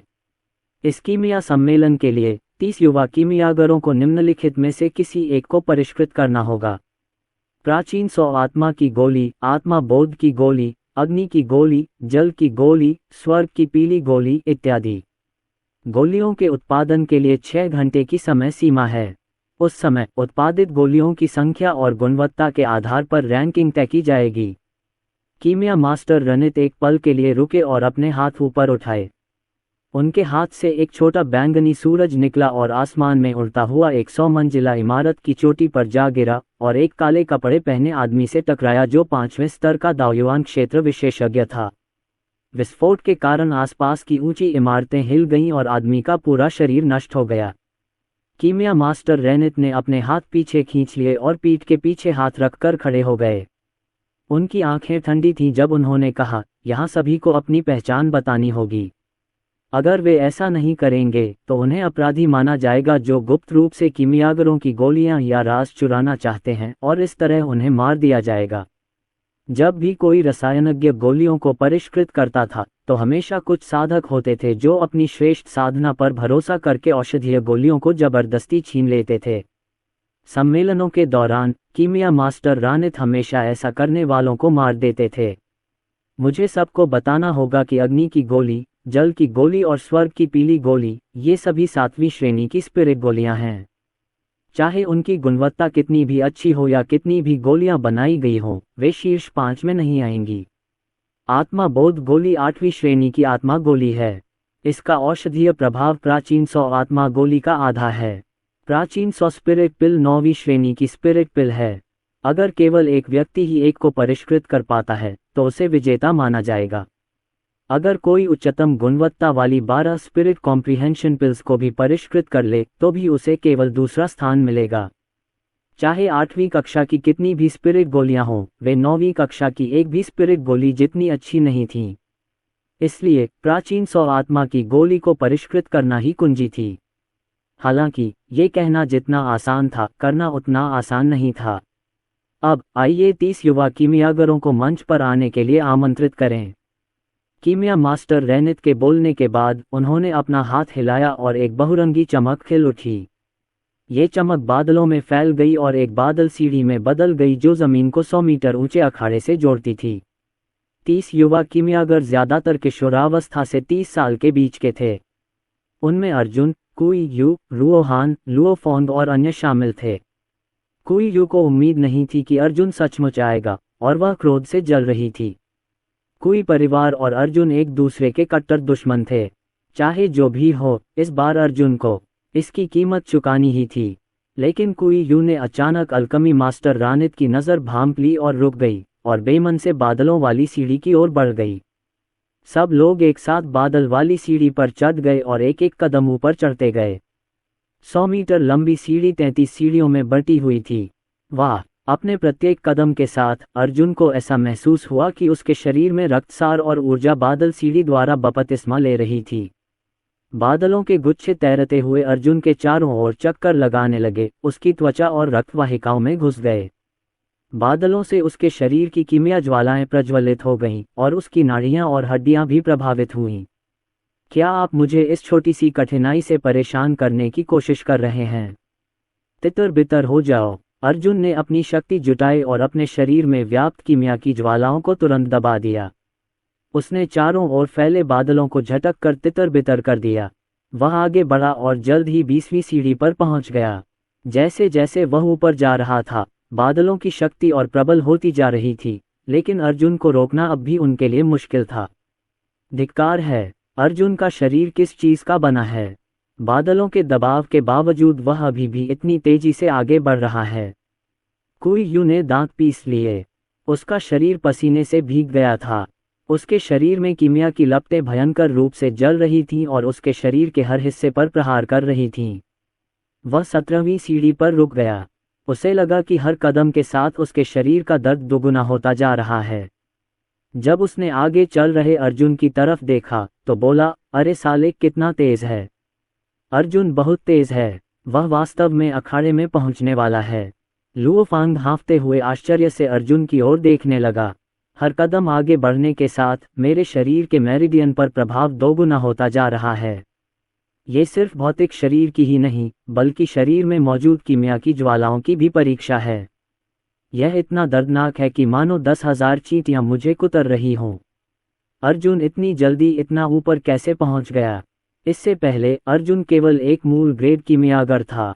वह इतनी जल्दी सीढ़ियां कैसे चढ़ सकता था? क्या ऐसा हो सकता है कि उसके शरीर में कोई परिवर्तन हुआ हो? बाकी लोग, जिनमें रुओ हान और अन्य 3 परिवारों के प्रतिभाशाली शिष्य वांग फोंग, गु लाओ और लियू यू शामिल थे, अभी भी 16वीं और 17वीं सीढ़ी तक पहुंचने के लिए संघर्ष कर रहे थे। जहां तक अन्य दुष्ट कीमियागरों की बात है, वे अभी अभी 10वीं सीढ़ी तक पहुंचे थे। ये कल्पना करना कठिन था कि अर्जुन इतनी तेजी से आगे बढ़ गया होगा। अरे, मुझे थोड़ा सुन्नापन क्यों महसूस हो रहा है? अर्जुन 32वीं सीढ़ी पर चढ़ा और चारों ओर देखा। ये बादल मुझे थोड़ा सुन्न क्यों कर रहे हैं? छोड़ो भी। उसका पूरा शरीर कांप उठा और अत्याचारी रक्त ऊर्जा रक्त की धुंध में बदल गई जिसने बादलों को तितर-बितर कर दिया। वह 33वीं सीढ़ी तक एक कदम ऊपर चढ़ा। एक और कदम के साथ वह मैदान पर कूद गया। वह उठ गया है। वह बहुत तेज है। वह इतनी जल्दी स्टेज पर पहुंच गया। ऐसा कैसे हो सकता है? बहुत तेज। रुओ हान, लुओ फोंग, कुई-यू और बाकी लोग आश्चर्य से अर्जुन की ओर देखने लगे। उन्होंने अर्जुन की आकृति को घूरा और फिर खुद की ओर देखा। वे अभी 25वीं सीढ़ी तक नहीं पहुंचे थे। अगर अर्जुन ऐसा कर सकता है तो मैं क्यों नहीं कर सकता? कुई-यू जल्दी से फिर से चलने लगा। उसके चारों ओर और भी बादल उमड़ने लगे और उसे ऐसा लग रहा था जैसे चींटियां उसे खा रही हों और आग उसे जला रही हो। उसने कुछ तेज कदम उठाए और 31वीं सीढ़ी पर कदम रख दिया। कुई-यू चिल्लाया जब उसे लगा कि अनगिनत जंगली जानवर उसे नोच रहे हैं। उसका चेहरा दर्द से मुड़ गया। टकराना। अत्याचारी बादल शक्ति एक हथौड़े की तरह थी जिसने कुई-यू के शरीर पर प्रहार किया। कुई-यू ने मुंह में खून थूका और 30वीं सीढ़ी, 29वीं सीढ़ी से नीचे गिरी और अंततः 20वीं सीढ़ी पर रुक गई और जलन और चुभन सहनीय स्तर तक कम हो गई। अगर तुम्हारे पास पर्याप्त ताकत नहीं है तो तुम्हें धीरे धीरे आगे बढ़ना चाहिए। तुमने जबरदस्ती आगे बढ़ने की कोशिश की थी। अगर तुम मरोगे नहीं भी तो भी तुम बुरी तरह घायल हो जाओगे। कीमिया मास्टर रेनेट को कुई-यू की दुर्दशा पर जरा भी दया नहीं आई। इसके बजाय उन्होंने मुस्कुराते हुए अर्जुन का स्वागत किया और फुसफुसाते हुए कहा, तुम जैसी उम्मीद थी वैसे ही यहाँ आ गए। अपनी प्रतिभा से तुम सबको हरा सकते हो। मैंने तुम्हारे लिए प्राचीन 100 आत्मा की गोली तैयार की है। कीमिया मास्टर रानित ने अर्जुन के कंधे को हल्के से थपथपाया। मुझे आशा है कि आप जल्द से जल्द अपने वरिष्ठ भाई अरुणास के बराबर पहुंच जाएंगे। ठीक है। अर्जुन ने सिर हिलाया और अखाड़े के बीचों बीच चला गया। उसकी नज़र बाकी 4 कीमिया गुरुओं और 5 परिवारों के मुखियाओं पर पड़ी। उसके होठों पर मुस्कान फैल गई। आखिरकार उसकी नज़र कुई-युआन पर पड़ी। उसने शांति से पूछा, मुझे आश्चर्य है कि अंतिम संस्कार कैसे हो रहे हैं, गुरु कुई। यदि आपके पास पर्याप्त ताबूत नहीं है तो मैं आपको कुछ ताबूत मुफ्त में दे सकता हूँ। कितना अहंकारी। उसने सार्वजनिक रूप से कुई-युआन को उकसाया। सभी परिवार के मुखिया और कीमिया गुरु अर्जुन को अविश्वास से देखने लगे। विजय जोशी ने मन ही मन सोचा, ये शितियान के छोटे भाई से जैसी उम्मीद थी। उसका साहस तो कमाल का है। पापा। कुई-युआन ने जिस कुर्सी पर बैठा था उसके आर्मरेस्ट पर जोर से हाथ पटका और दांत पीसते हुए अर्जुन को घूरने लगा। वह इतना गुस्से में था कि उसका पूरा शरीर कांप रहा था। फिर उसने अर्जुन की ओर इशारा करते हुए कहा, साले, इतना घमंड मत कर। अगर आज कीमिया सम्मेलन न होता तो मैं तुझे टुकड़े टुकड़े कर देता। वास्तव में मैं कुई परिवार को तोड़ने के लिए उत्सुक हूँ। अर्जुन को कुई युआन की धमकी की परवाह नहीं थी। उसने कुछ ताबूत निकाले और उन्हें अखाड़े में रख दिया। कुई युआन, नाराज मत हो, मैंने तुम्हारा ताबूत पहले ही तैयार कर दिया है। ये घटिया सड़ी हुई लकड़ी से बना है। ये तुम्हारे लिए बिल्कुल सही है। आप, अर्जुन, ज्यादा दूर मत जाओ। कुई युआन खड़ा हो गया, उसके गहरे भावों के नीचे उसका दिल धधकती आग की लपटों से जल रहा था। उसने तुरंत कीमिया मास्टर मोनोहोर की ओर अपनी मुट्ठियां भींच लीं और कहा, कीमिया मास्टर मोनोहोर, मैं अर्जुन से लड़ने का अनुरोध करता हूँ। इस लड़के ने मेरा अपमान किया है और बहुत आगे बढ़ गया है। अर्जुन, तुम बहुत घमंडी हो। अगर मैं तुम्हें दबाने के लिए कदम नहीं उठाता तो परिवार के मुखिया के रूप में मेरा पद व्यर्थ हो जाएगा। कीमिया मास्टर मोनोहोर खड़े हो गए। उन्होंने अर्जुन को पहले भी देखा था और इस बात से हैरान थे कि इस बच्चे ने सचमुच डैनिक्सू टाउन आने की हिम्मत की। चूंकि मामला ऐसा ही था, इसलिए वह देखना चाहता था कि अर्जुन के पास क्या है। कीमिया मास्टर मोनोहोर ने हाथ हिलाया और 30 कड़ाहियां अपने भंडार में रख दीं। उनका पूरा शरीर भूतिया लपटों से जल रहा था। उनकी हथेली में कीमिया की लपटों का एक झोंका बना और बाहर निकल गया। वे किसी स्वर्गीय चाकू की तरह तेज थे और उन्होंने अखाड़े को 2 भागों में बांट दिया। मैं तुम्हें लड़ने की इजाज़त देता हूँ। तुम फिलहाल अखाड़े के इस हिस्से का इस्तेमाल कर सकते हो। उसने अर्जुन की ओर देखा और सोचते हुए कहा, अर्जुन, ओह अर्जुन, तुम छोटे बदमाश, क्या तुम सोचते हो कि तुम ये शैतान हो? तुम्हारी तुच्छ ताकत से कुई युआन तुम्हें आसानी से मार सकता है। तुम कुई युआन को उकसाकर मौत मांग रहे हो। सबसे महत्वपूर्ण बात यह है कि इतने सारे कीमिया मास्टर्स की उपस्थिति में कीमिया मास्टर रहने के लिए आपकी रक्षा करना असंभव है। धन्यवाद, कीमिया मास्टर मोनोहोर। कुई युआन के होठों पर एक शैतानी मुस्कान फैल गई। उसकी उंगलियों पर बिजली की चिंगारियां चमक उठीं और अनगिनत बर्फ और बिजली के टुकड़े बर्फ के भाले में तब्दील हो गए। जैसे ही उसकी भयानक मारक क्षमता अर्जुन की ओर बढ़ी, बर्फ के ड्रैगन एक के बाद एक प्रकट हुए। उसने बर्फ का भाला पकड़ा और मुस्कुराया। साले, अगले साल इसी तारीख को तेरी पुण्यतिथि होगी। तू ये ताबूत अपने पास रख ले। संयोग से मैं अपने मरे हुए बच्चे को श्रद्धांजलि देने के लिए तुझे मारना चाहता हूँ। रुको, कीमिया मास्टर रेनेट कुई युआन के सामने कूद पड़े। उनकी उंगलियों के पोरों से हरी रोशनी टिमटिमा रही थी जो बादल में बदल गई और कुई युआन को पीछे धकेल दिया। उनकी नज़रें गरिमापूर्ण थीं और उन्होंने कहा, मैं मुख्य न्यायाधीश हूँ। मेरी अनुमति के बिना जो कोई भी हरकत करने की हिम्मत करेगा, उसे बेरहमी से मार दिया जाएगा। लिंगी, कीमिया मास्टर मोनोहोर अचानक उठ खड़े हुए और अर्जुन की ओर इशारा किया। ये साला मुसीबत मोल ले रहा है। तुम उसे क्यों रोक रहे हो? तुम्हें अभी अभी अपनी आंखों से हालात देख लेने चाहिए थे। क्या तुम्हें सच में लगता है कि इस कीमिया सम्मेलन को सिर्फ तुम ही नियंत्रित कर रहे हो? उसने गहरी सांस ली और कीमिया मास्टर रानित को घूरा। ये तुम्हारा कोई काम नहीं है। कीमिया मास्टर रनित कुछ और कहने ही वाले थे कि अर्जुन आगे बढ़े और उनके हाथों को कप में भर लिया। वरिष्ठ, मैं आपकी दयालुता की सराहना करता हूँ, लेकिन मैंने यह मामला शुरू किया है, इसलिए मुझे इसे समाप्त करना चाहिए।